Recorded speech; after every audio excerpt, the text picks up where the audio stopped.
Welcome back. Thank you for joining us on the RP Experience. I'm your host, Andrew Regenhardt, and today we have Denny Grimes, one of our top producing agents here within Real Producers. So, Denny has 40 years of residential sales experience and is a respected real estate agent and expert. He's also a very experienced real estate coach, and he's a Keller Williams Match Bold coach. He's also a host of bi-weekly TV news segment called The Real Estate Matters, and that airs on CBS affiliated in Southwest Florida. So we're super lucky to have you here on our podcast, Denny. Thank you. Good to be here. So let's start you off here. Get the listeners a little up to date on just who you are. Well, who I am is I'm actually born in Ohio. Came down here at a young age in the 60s. Yes, I'm that old, and went to school here. I graduated high school in Ohio and came back in 1976 and finished my college and had plans to get a business degree and work in my dad's business, a landscaping business.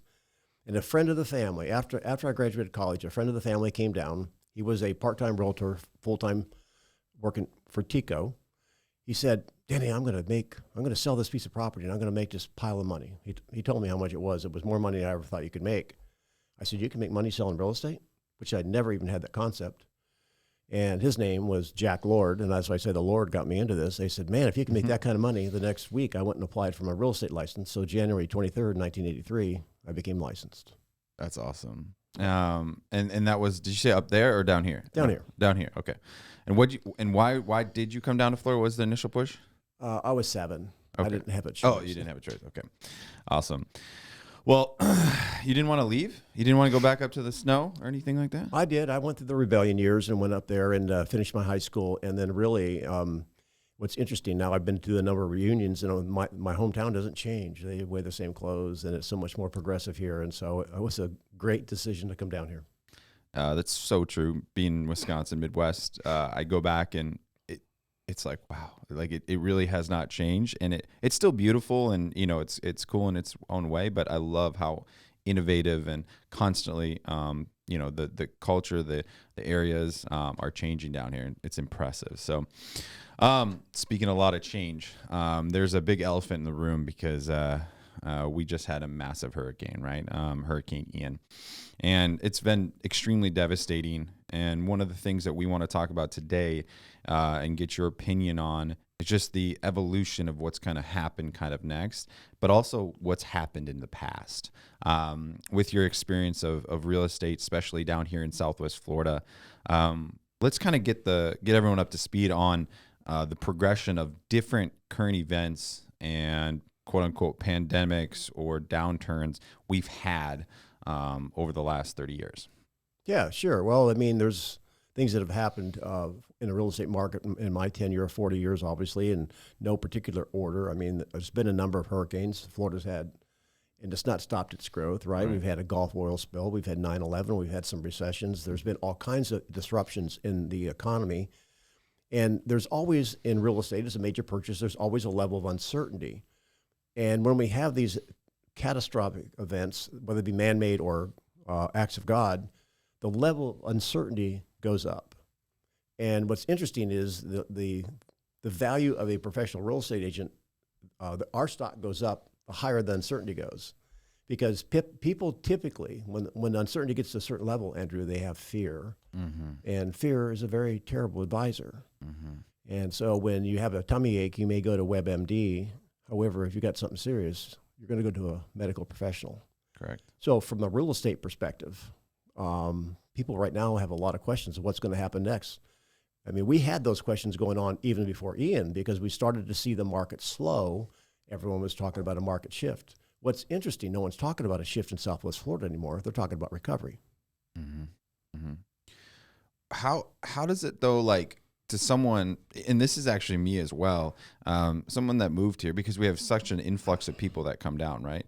And they come down and everyone's like, oh yeah, we get hurricanes. But like, obviously this one was a lot different, right? We had the surge part of it, the different things like that. But what would you tell to someone that just moved down here, like kind of how to handle maybe the next hurricane or like what's going to happen after it, like the recovery part, the post-hurricane part, Okay, well, sure.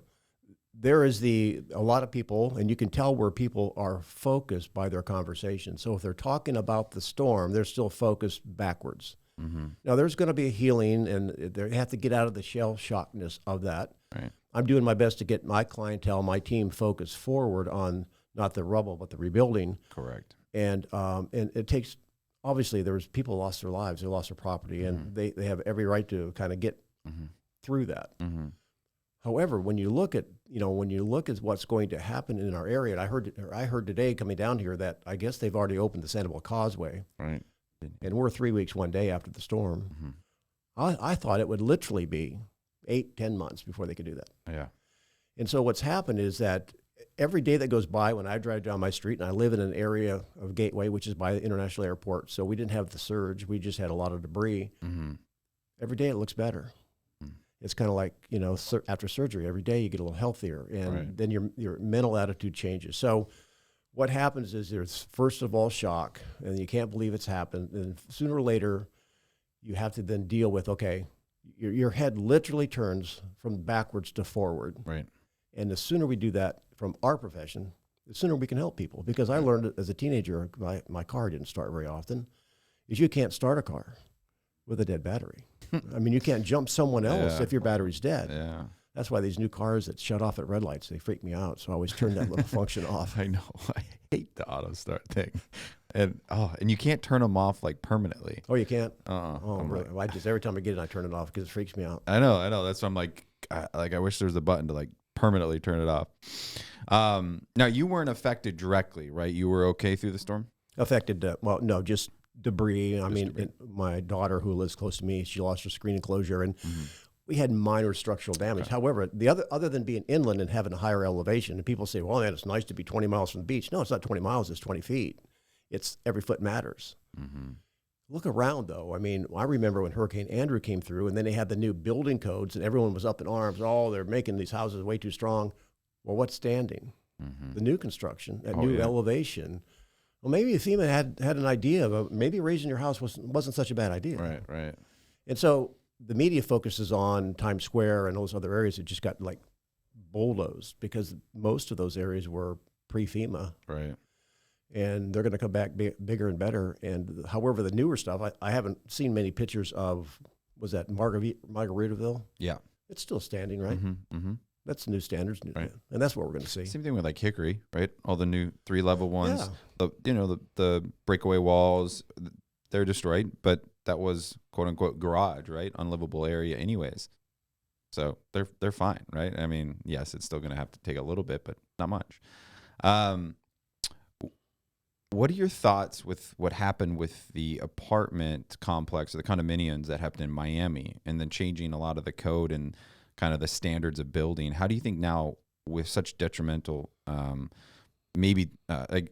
much damage to a lot of these bigger complexes, do you think that's going to condemn a lot of them, or how do you think that's going to impact them? Well, that's a question that's kind of dangling out there. I'm sure the engineers are going to look at that, and rightfully so. Had not that condo collapsed in Miami, I don't even know if we'd have thought about it. Really. Right. And it is what it is. And that's why, I mean, I teach people all over the country, and I tell them it doesn't really matter what the market does. It's kind of like a professional golfer goes out there. They have 4 days to play. They have no idea that on Sunday what the weather is going to be. Why worry about it? They can't change it. So I think going back and checking these engineering structurally and all that is going to be a good thing. And I would be surprised if there's any buildings condemned. Right. However, if they check it and it's okay, that'll give people living there a peace of mind. Yeah. Hey, they're gonna want the green check mark. That's for sure. I like that. And it is sad when something like that happens over in Miami. But it does create more safety, right? In aviation, that every single rule, every single law in the FAR Ames was because of an incident or an accident or, unfortunately, a fatality, right? And so it's going to just make it a lot safer. And I did see your your interview on Wink too. Those homes obviously are beautiful, 3-story and everything. And now that's going to kind of be the standard for everything else because a lot of it got pushed away. Am I incorrect there? Yes, yes. And I had a conversation with a gentleman on my team, and he made a good point that and I think he's right. I mean, they asked me on Wink, I don't know if it made the interview or not, about it, Fort Myers Beach, and Sanibel being affordable. Yeah. I don't think it's been affordable for decades, but affordability is relative, right? Yes. However, it's like, years ago, I used to play a game called Sim City. Well, and if you didn't like your town, you just go reboot it. Well, now areas like Fort Myers Beach and these areas that have been wiped out, they get to rebuild. It's overused, build back better. I'm not really saying that. What's going to happen, I think, is that a lot of money is going to come in. People are going to assemble 1, 2, and 3 lots. Mm-hmm. And you're going to see people building houses like you see in Park Shore, maybe even Port Royal. You're going to be seeing $20 million houses, et cetera, go up on the beach. And it will become a destination. Well, I'm not saying it's going to be like a South Beach, or it's not going to be Naples or St. Armands. It's going to have its own personality, but I said to somebody, we're going to be in a different spot on the mall. We're not going to be a kiosk anymore. We're not going to be a secondary beach market. Right. It's going to be storybook. Mm-hmm. It's going to be impressive, too. It was already beautiful, but it was a little bit more. Jimmy Buffett. That's perfect. Jimmy Buffett. Yeah, it's going to be not as much Jimmy Buffett anymore. So overall, we're obviously, the market's been amazing post-COVID. To someone that maybe is potentially moving down here, or a newer agent, or someone just curious, what are your thoughts in the next 2 years, specifically on real estate for the buyer side and the seller side? It's going to be one of those deck when you play blackjack. They put the cards in that automatic shuffler. There's going to be a shuffling of people. Some people I'm fed up, I'm out of here, right? Mm-hmm. They may I'm going to go to inland Florida, I'm going to go to Arizona. That's going to happen. I believe there's going to be 2 people that want to be here for everyone that wants to leave. When you think about a hurricane, natural disaster, think of all the places around the country, around the world that have natural disasters. Florida, that's not the first hurricane that hit Florida, right? And there's been no slowdown of growth. And Arizona has their sandstorms, and California has their fires, and you name it. Natural disasters has not stopped anyone from living in desirable places, and it won't stop a hurricane, even as big as it was, whether it be a 100-year or 500-year storm. Mm-hmm. It will not stop people from wanting to be here. Mm-hmm. It's going to reshuffle the deck, and we may see some new faces and some new properties. And people forget. Eventually, they do. They're gonna forget about it. How would a buyer navigate through this upcoming year, 2 years, with the emotions of, obviously, I just got, everything, I lost everything, I need to sell, blah, blah, blah. And then same thing on the seller side. How do you navigate through that? Well, let's take the seller side first, because this is kind of what I talked about on the week interview. I've received, other agents I'm sure received lots of calls. I had a role play today with somebody on my team that had a call looking, get this, and they wanted to buy something on the beach. I always wanted to have something on the beach. Okay, what's your budget? $450,000. Now you're smiling. I don't know if they can see you smiling. So they're missing a zero. and the first wave, and this is for sellers, the first wave of buyers, I think, are going to be the opportunist. They're looking for 50 cents on the dollar. They're looking for the flip and fix. And you know what? And if a seller is in need of money and that works for them, that's awesome. Right. We've been taught since day one for 40 years, hey, we talk to sellers, Andrew, first offer is the best. I'm just telling sellers right now, your first offer isn't going to be your best one. Mm-hmm.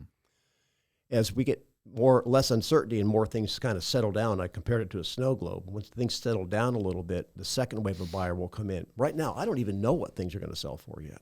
I have a Zoom meeting next week with an insurance guy and an appraiser, and we're going to have that conversation. Mm-hmm. The second phase of buyer will be the investor. They're not looking for retail; they'll pay wholesale, but they're not looking to fix and flip. They're going to probably hold it, rent it, wait for the market to mature or whatever. Mm-hmm. They're looking for a good deal, but not blood in the water. Mm. Sellers will net more from that buyer than phase one buyer. And finally, when there's less uncertainty and kind of know where we're going directionally, there'll be the user. And if a seller can hang out long enough to wait for that buyer to come along, they'll get retail. I believe, and again, I thought the Bucks were going to beat Pittsburgh last week, and I was wrong. I believe land value will be greater than it was at the peak of the market Wow. In what timeline? in the next 12 months. Interesting. In general, all land or buildable land like lots? You're talking all land, right? Well, I guess in my mind, when I'm saying that, I'm saying the hardest hit on the most desirable locations that we have, the barrier islands, Okay. beachfront, waterfront. I don't know. I mean, obviously there's going to be a push inland, and I don't know that somebody in Lehigh Acres or Northwest Cape Coral can double the price of their lot now. Mm-hmm. Although I did say in the Wink interview that I think that the desirability, and you don't have to be inland, there's higher areas in Collier County, Mm-hmm. right? Right. Will be looked at differently for people that are that may have been on the barrier islands of the water. They want to live. They have their friends here. They love we offer water, warmth, and way of life. They just they don't have to go through the trauma of the water again. Correct. You can hide from the wind. You just got to run from the water. Mm-hmm. Mm-hmm. Now, you might not know because I feel like it's so unknown at this point. But Sanibel, it's been a lot of talk because of such destruction. The causeway got destroyed and everything like that. What about like an island like that? What are your thoughts on that? I think it's Sanibel. Sanibel will never change. Really? I mean, the desirability of Sanibel Captiva, Upper Captiva, a storm is not going to change that. Okay.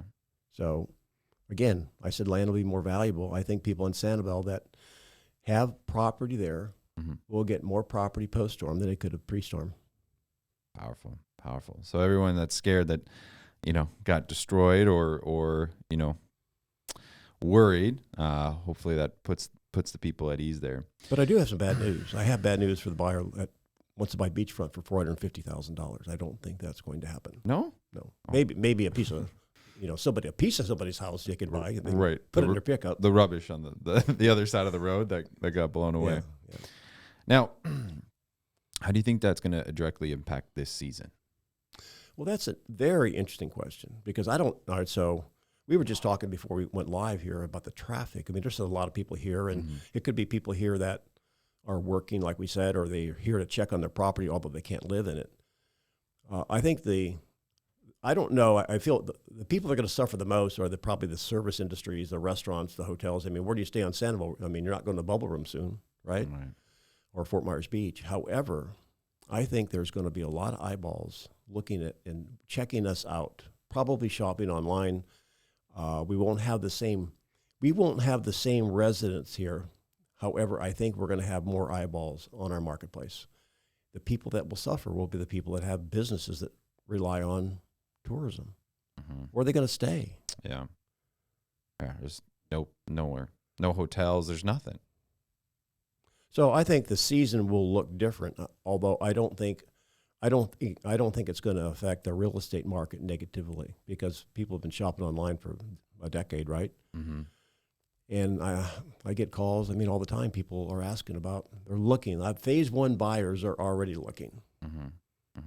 40 years of experience as a realtor. You obviously probably an idol to a lot of new agents. If you were to give them advice on what to do currently today, what would it be? Okay, well, let's just go back before Ian. My advice was, as the market 2020 post-COVID, when COVID first hit, nobody really knew what would happen, but it springboarded our market into a market we've never seen before, right? 2021 was the equivalent to the Miami Dolphins 17-0 season. Now, if you're into football, and if you're a Dolphin fan, you've got that calendar. You still have the calendar with a circle on it. There's been 49 Super Bowl champions since then, and they've never been able to have that good a record. So what I tell agents that, look, the media does this, but they don't know any better. They compare sales. Our sales were year over year trending downward compared to 2021 because 2021 was 17-0 season. Mm-hmm. What I'm attempting to have agents do is quit reading the media and get ahead of the media a little bit and start comparing it to the plumb line year of 2019. 2019 was a rational year, the best year we've had from a rational year ever. And when you compare 2022 to 2019, every month was double digit over 2019.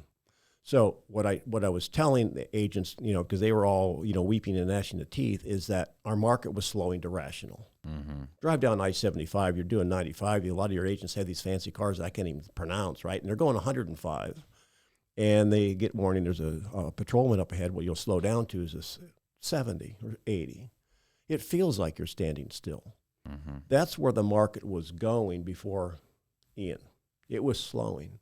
In fact, it started getting slower even in 2019. If you look at August, Naples had the lowest, August, I think it was July and August, had the fewest sales in those 2 months than any other 2-month period that I went back 10 years.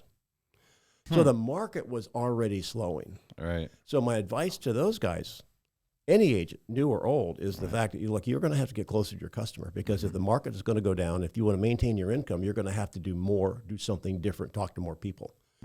Because it was fishing out of a trout pond. I mean, it was just like piece of corn on your hook. You got all these fish. And so it was already changing. What's going to happen now since Ian has happened? I believe it's going to, with all this money coming into our market, I think the national market is going to continue to slow because there's a lot of uncertainty out there, and, and everybody already knows those stories. I don't think our market is. I think our market probably will be a little bit insulated because you've got tens of billions of dollars being invested here. And a lot of people looking for opportunity, either opportunity to cash out and do something they want to do, or come in and finally get a great piece of property on the beach without having to tear a house down. Yeah. What are 2 tips for that agent that you said get closer to your client to maintain an income? If you were going to give 2 tips to someone like that, what could they do to kind of be different than just, I got a listing, highest and best, taking all offers in 24 hours kind of thing? Yeah, those days are. I mean, we never had a market like that before. Right. So if you got into real estate in the last few years, it's not reality. So my advice is, because of all the media attention, and when there's uncertainty, there's questions. Capitalize on that. The way you capitalize on that is the people that would be in your phone that you might know, people in your sphere. Start with those people. Ask them how they're doing. You can never care enough. Somebody told me a long time ago, said, when somebody needs gratitude? No, well, they're breathing. So you ask them how they're doing, make them feel good, sincerely. That is the best glue that an agent has with their database is, and I hate to impersonalize it like with a database, maintain relationships, get back in touch with the people, ask them how they're doing. What questions do you have for me about real estate? Now, I can't answer all the questions, but I can tell you one thing. Agents should not be predicting the future. Right. If I could predict the future, I would have been that person in Fort Myers who just won the Powerball. I heard that whistled there. Yeah, that's pretty good. So that would be my advice: is you should be talking to more people, asking how they're doing, come from contribution, and then say, look, do you have any questions? Do you have any friends that has any questions about real estate?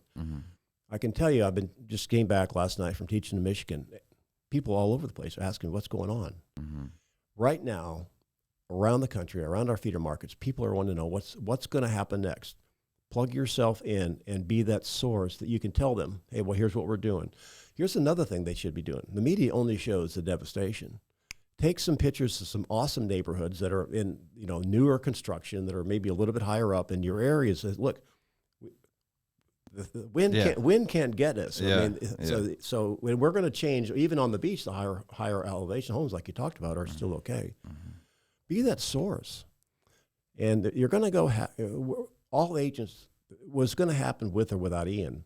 You're going to go out and have to find the business. It's not going to fly into your moonroof like it did before. You're going to have to go out and find it. Right.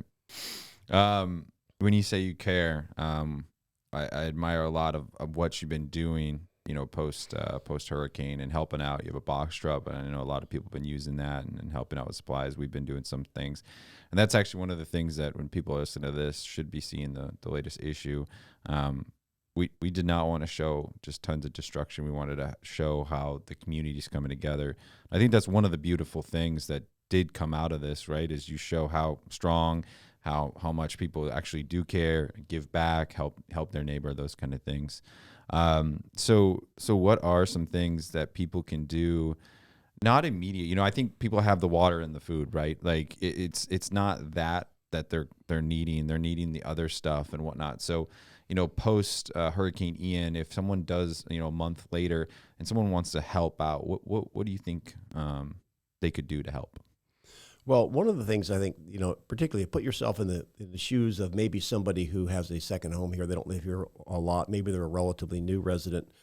A lot of my clients have been calling, hey, who do I call for this? Who do I call for that? We should have the A team, so to speak. You know, how do I get my drywall fixed? Who can I get to tarp my roof and all this other stuff? Be that resource for them. Be the yellow pages. Get that? I don't know how many people remember that. Be the yellow pages for your neighbors. I mean, and you know, yeah, we helped out with our box truck, and Keller Williams was awesome. They sent a semi truck with about 1,800 generators, and that phase is over. And everyone really pitched in. It was totally amazing. Right. I just think basically people that own homes are trying to get their lives back together. Do you have any resources that can help them? Not food and water. Exactly. Who can help them? Who can they trust? Because there's people here that may not be reputable coming in from outside the area, and they need your guidance to get them into good hands. Yeah, and they need to, they can't be trapped by the outsider companies. They need to find someone locally that knows the area that's obviously trustworthy.